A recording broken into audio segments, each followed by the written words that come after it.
Dans le foot moderne, on a cette image d'Épinal. Une équipe qui presse sans arrêt, c'est une équipe qui domine, une équipe qui en veut. C'est le symbole de l'intensité, du travail. Mais et si cette idée, si cette croyance si ancrée était en fait une fausse bonne idée? Voilà, cette phrase, elle remet quasiment tout en question. L'idée, ce n'est pas le volume, c'est la conversion. Alors accrochez-vous bien parce qu'on va déconstruire ce mythe et on va le faire avec des chiffres et des données bien concrètes. Allez, on plonge dans le vif du sujet. Première section, on s'attaque directement à cette idée reçue, l'équation qui voudrait que plus de pressing égale forcément plus de succès. Ce qui est vraiment fou ici, c'est que quand on analyse plus de 800 matchs au plus haut niveau, on se rend compte d'un truc.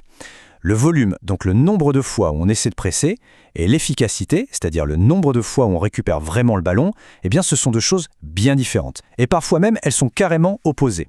Et ce tableau, il illustre ce paradoxe à la perfection. Regardez bien, une équipe à haut volume va presser comme une malade, plus de 300 fois par match, mais elle ne réussit son coup que 3 fois sur 4. À côté, une équipe à haute efficacité presse beaucoup moins, mais quand elle y va, c'est du 90% de réussite. Le résultat final, elle récupère quasiment autant de ballons, mais en dépensant beaucoup moins d'énergie.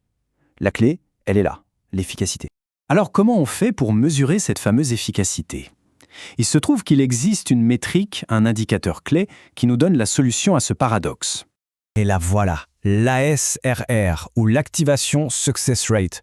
Le concept est tout simple, mais il est redoutable. Quand une équipe décide d'activer son pressing, est-ce que ça marche? Est-ce qu'elle récupère le ballon à la fin de l'action? C'est ça le vrai thermomètre d'un système de pressing qui fonctionne. Et pour donner un peu de contexte, les données de 96 des meilleures équipes européennes montrent que la SR, ça varie énormément.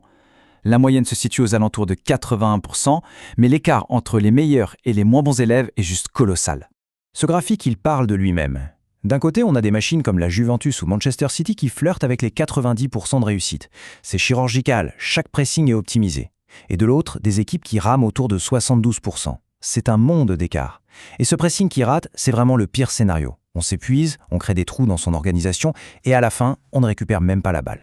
D'accord, mais alors, pourquoi? Pourquoi cette efficacité est-elle si cruciale, bien plus que le volume? Eh bien, la réponse ne se trouve pas que dans la tactique, elle est aussi et surtout dans la physiologie humaine. Retenez bien ce chiffre, 25 km/h. C'est le seuil à partir duquel les scientifiques du sport considèrent qu'un joueur est en train de faire un vrai sprint. Et c'est là que tout bascule.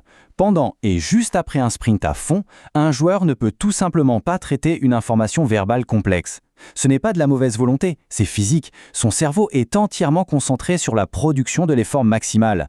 Et tactiquement, l'implication est juste énorme. Ça veut dire que la décision de presser, elle doit être prise avant le sprint et pas pendant. Le pressing efficace, c'est une réaction conditionnée, un automatisme qui se déclenche après un signal précis sur le terrain. Si un joueur commence à se demander « est-ce que j'y vais, est-ce que j'y vais pas ?», c'est déjà trop tard. On continue d'explorer avec une autre donnée assez contre-intuitive qui nous révèle un secret sur la structure même d'un bon pressing. Petite question pour la route. Intuitivement, on se dirait peut-être que c'est le milieu de terrain, le harceleur, celui qui court partout. Logique, non? Eh bien non! Les données nous montrent que ce sont les défenseurs centraux. C'est un moment, quand même, assez marquant. Ils courent moins, sprintent moins que les autres, et pourtant, ce sont eux qui ramassent le plus de ballons. Et voici pourquoi. Les défenseurs centraux, ce ne sont pas eux qui déclenchent le pressing. Ce sont les ancres du système. Leur job, c'est de maintenir la structure, de tenir la baraque pendant que les coéquipiers partent à la chasse. Que le pressing réussisse et qu'on intercepte, ou qu'il échoue et que l'adversaire s'en sorte, ils sont là pour sécuriser. Un central qui sort de sa position pour aller presser, c'est une porte ouverte et une catastrophe potentielle. Bon, maintenant qu'on a posé toutes ces bases, passons à la partie la plus concrète. Comment on met ça en place? On va voir une sorte de checklist pour concevoir un pressing plus malin. Un schéma fascinant ressort des analyses. Les équipes qui ont un bon ASR sont aussi très souvent celles qui sont efficaces sur coup de pied arrêté. Ce n'est absolument pas une coïncidence. Que ce soit pour un corner bien préparé ou un pressing bien coordonné, les deux reposent sur la même chose, le transfert d'entraînement. C'est la capacité à exécuter en plein match, sous la pression, des schémas qui ont été répétés des centaines de fois à l'entraînement jusqu'à devenir des réflexes. Finalement, tout se résume à cette checklist en 4 points. 1. Définir des déclencheurs très précis, pas des idées vagues.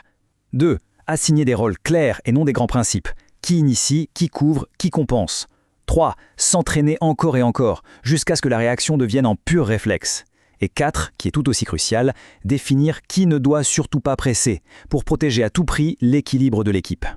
Et voilà, on peut conclure avec cette dernière pensée. La prochaine fois qu'on regardera un match, au lieu de juste admirer l'intensité brute, on pourra se poser la vraie question. Est-ce que cette équipe presse beaucoup ou est-ce qu'elle presse intelligemment? Et la réponse à cette question pourrait bien changer toute notre lecture du jeu.